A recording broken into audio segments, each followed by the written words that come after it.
Oblikovanje celovite ponudbe je bilo od začetka precej težko. Določeni artikli so bili na ponudbo, določeni ne. In vzpostavitev poslovnega okvirja je bil od začetka zelo velika naša skrb. Kajti opravičiti se in reči v šolski kuhinji, danes je pa nekdo pozabil pripeljati solato ali mleko, to ne gre. Hvala vam za vsem, ki ste to razumeli, da smo v resnem poslovnem okolju in kot takega ga tudi jemljete in zato tudi vidimo, da je to resno poslovno okolje prineslo precejšnje finančne učinke na kmetije, ki tukaj poslujete. Hkrati pa je prineslo kvaliteten napredek v kuhinjah javnih zavodov z izboljšano ponudbo lokalne hrane, ki je tudi zdrava. V svetu se trendi v prehrani izredno hitro spreminjajo, odnos do hrane se izredno hitro spreminja. Če je bil v letu 2013 osrednji cilj podpora kmetijam, ki so tržile po nizkih cenah na grossističnem trgu, je danes, leta 2022, cilj precej drugačen. Pred nami je izziv, kako bomo globalni trg hrane uspeli izkoriščati ali pa uporabljati za našo oskrbo s hrano in je v družbi vse bolj jasno, da se moramo opreti na lastne resurse, vendar če smo lastne resurse 20-30 let zanemarjali, potem jih ne moramo usposobiti.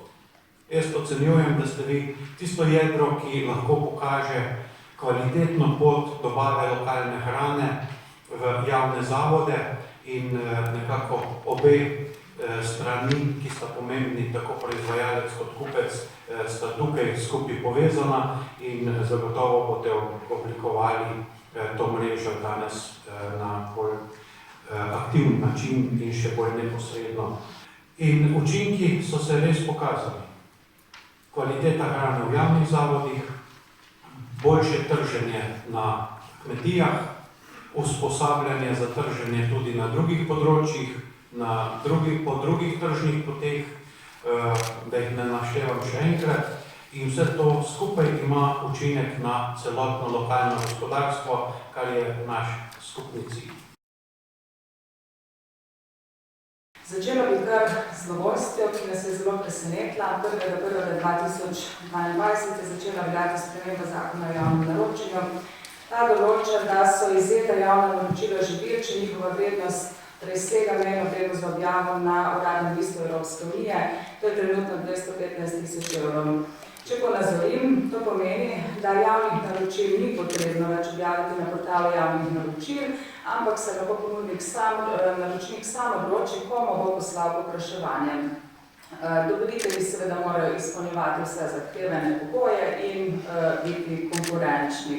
Občina Sevnica vsem sevniškim šolam in vrtcem nudi strokovno pomoč pri izvajanju javnih naročil.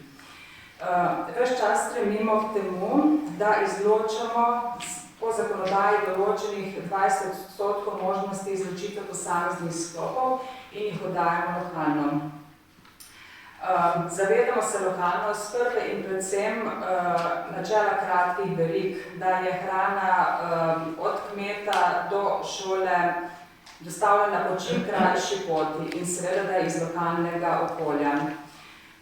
V lokalno dobavo je trenutno vključenih več kot 30 različnih dobaviteljev lokalnih živil, ki dobavljajo sadje, zelenjavo, mleko, mlečne izdelke, sire, žita in ostale izdelke. Na dvoletnem nivoju je ta vrednost okoli 250 000 evrov. Vse nas v bistvu veseli, da je stkana tesna vez med lokalnimi dobavitelji in javnimi zavodi.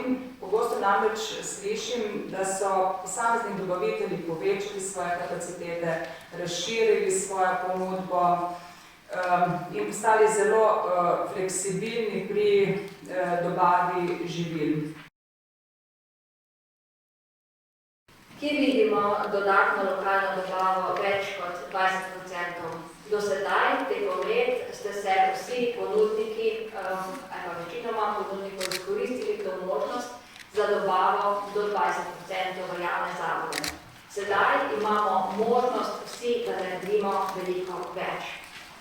Pri izdelkih, kot so meso in mesni izdelki, perutninsko meso, jajca, mlečni izdelki, sadje, zelenjava, moke in testenine, je res veliko možnosti, da dobavljamo iz domačega, lokalnega okolja. Priložnosti so tudi na ekoloških živilih in živilih shem kakovosti. Kajti ponudniki ste tisti, ki se sami dogovarjate z javnimi zavodi, ker le tako bodo javni zavodi vedeli, kaj vse lahko jim ponudite. Seveda so pa konkurenčne cene in predvsem ustrezna kvaliteta tisti merili, ki pa štejeta.